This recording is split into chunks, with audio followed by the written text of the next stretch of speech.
Os três começos de Deus. Introdução. No livro de Gênesis, vemos o propósito de Deus revelado. Deus planejou ter o homem à sua imagem e semelhança para ter autoridade e domínio na terra. Só que, para este propósito, Deus precisou começar com o homem 3 vezes. Em cada começo, Deus reafirmava seu desejo de ter muitos filhos e a tentativa do diabo de embargar o homem com atividade. O diabo propõe ao homem fazer coisas para poder alcançar sentido na vida, mas o Senhor nos manda gerar filhos. O primeiro começo de Deus. No começo, Deus criou o homem e a mulher, os abençoou e disse: sede fecundos, multiplicai-vos e enchei a terra. Ou seja, o Senhor disse a Adão: eu quero ter filhos, criei você para ser meu filho e transmitir aos seus filhos a minha imagem. Deus planejava que Adão comesse da árvore da vida e assim recebesse dentro de si a natureza divina. Assim os filhos de Adão teriam a semelhança de Deus. Com o pecado, Adão já não podia transmitir a imagem de Deus, mas a própria imagem caída. E Adão viveu 130 anos e gerou um filho à sua imagem, conforme a sua imagem, pôs-lhe o nome de Sete. Gênesis capítulo 5, versículo 3. O filho de Adão já não nasceu com a semelhança de Deus, mas do próprio Adão. Por quê? Porque ao pecar, Adão perdeu a imagem da glória de Deus. A imagem de Deus é a sua própria glória e a sua glória está na face de Cristo, que é a exata semelhança de Deus. Porque Deus que disse: das trevas brilhará a luz, e quem brilhou em nossos corações para a iluminação do conhecimento da glória de Deus na face de Cristo. 2 Coríntios capítulo 4, versículo 6. No jardim, Adão e Eva estavam vestidos da glória de Deus, pecaram e a perderam. A consequência da queda foi a perda da imagem divina. Ao cair, o homem foi contaminado pelo pensamento de Lúcifer, recebendo a semente do diabo, ou seja, ele não está mais preocupado em cumprir o propósito de Deus. A preocupação agora é ter realizações e feitos para receber a glória para si mesmo. O homem agora quer uma posição, um título de honra.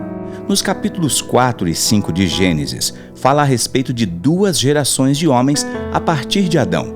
Os descendentes de Caim, abre aspas, são os de fazer coisas, fecha aspas, e os descendentes de Sete, abre aspas, são os de gerar filhos, fecha aspas. Caim teve filhos, mas o principal desta geração era fazer coisas. Eles eram grandes realizadores.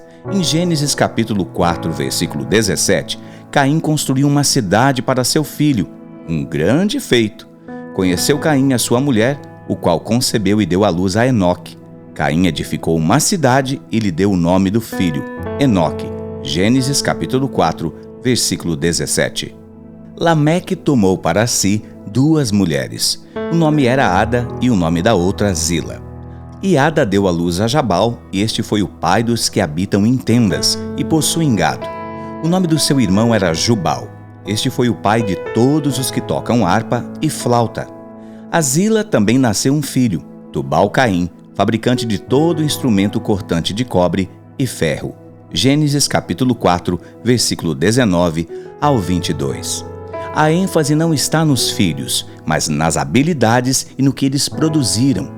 Se fosse os dias de hoje, estariam nas capas de revistas por seus feitos. Esses são descendentes de Caim. O valor deles está no que eles fazem. No capítulo 4, a Bíblia não diz o tempo de vida, idade destes homens, que indica que para Deus eles estavam mortos. Apenas registra o que eles realizaram. Em oposição aos descendentes de Caim, no capítulo 5 encontramos a geração de Adão, por meio de Sete. Dessa geração não se diz se eles fizeram ou realizaram coisas, apenas que geraram filhos. E foram os dias de Adão, depois que gerou a Sete, 800 anos, e gerou filhos e filhas. Gênesis capítulo 5, versículo 4. Viveu Sete depois que gerou a Enos 807 anos, e gerou filhos e filhas. Gênesis capítulo 5, versículo 7. Este padrão se repete com relação a todos dessa geração. Eles apenas viveram e tiveram filhos, e se menciona a idade de cada um. o que indica que eles viveram aos olhos de Deus. A diferença entre as gerações do capítulo 4 e 5 em Gênesis é que faziam coisas, a outra gerava filhos. Só que Enos e Noé também fizeram coisas para Deus, a partir de Enos, e que se começou a invocar o nome do Senhor. E ao invocar e orar, são como nada aos olhos da geração de Caim. E até entre os cristãos, há essa mentalidade. Com Noé, até o fazer dele, a arca, não era em função de uma obra ou realização artística. Teve um propósito de preservar a vida, não o trabalho em si. Quando dizemos que o nosso trabalho é edificar uma grande arca, os Caíns riem de nós. A arca é um símbolo da igreja, que será preservada no dia do julgamento. A arca foi no dilúvio. Gerar é algo desprezado pelo mundo. Exemplo: uma mulher que decide deixar a carreira profissional para ter filhos, cuidar da família, é taxada como louca. Ou a que sempre cuidou da família e não investiu em uma carreira profissional, diz que se desperdiçou a vida. Todos devemos ter compromissos de gerar filhos, cuidar deles, discipulá-los e levá-los a crescer para que também tenham seus próprios filhos. O segundo começo de Deus. Antes do dilúvio, o homem decaiu ao tal ponto que Deus precisou enviar um juízo e destruir aquela geração. Depois Deus realizou um segundo começo. O primeiro foi com Adão, o segundo com Noé. Deus, após destruir a humanidade, começa tudo de novo agora com Noé. Abençoou Deus a Noé e a seus filhos e disse-lhes: frutificai, multiplicai-vos e enchei a terra. Gênesis capítulo 9, versículo 1. Deus não mudou e não muda os seus propósitos que se mantêm de eternidade a eternidade. O que foi dito a Adão, agora foi dito a Noé e hoje ele diz a nós. Vimos que as primeiras palavras revelam o coração, agora vemos que aquilo que é sempre repetido também expõe o que vai dentro do coração de Deus. A geração de Noé também não respondeu a Deus. Ao acompanhar a geração de Noé, vamos chegar até a Torre de Babel. Deus disse novamente para multiplicar e encher a terra, mas a função da Torre de Babel era para não se espalhar na terra. E disseram: eia, edificamos nós uma cidade e uma torre, cujo cume toque os céus, e façamo-nos um nome, para que não sejamos espalhados sobre a face de toda a terra. Gênesis capítulo 11, versículo 4. Veja, o mesmo princípio de Caim atuando novamente. Deus manda o homem gerar, mas sua reação é fazer algo. A Torre de Babel tinha um propósito de tocar ao céu e de reconhecimento. Daí surge o princípio de Babel, o de fazer coisas para ter um nome, a visão de ser famoso, reconhecido e ser visto por obras das próprias mãos. E por falar, Babel é o oposto do mover de Deus. Terceiro começo de Deus. Terceiro começo de Deus. Deus iniciou a humanidade primeiro com Adão, que caiu, segundo com Noé, que resultou em Babel.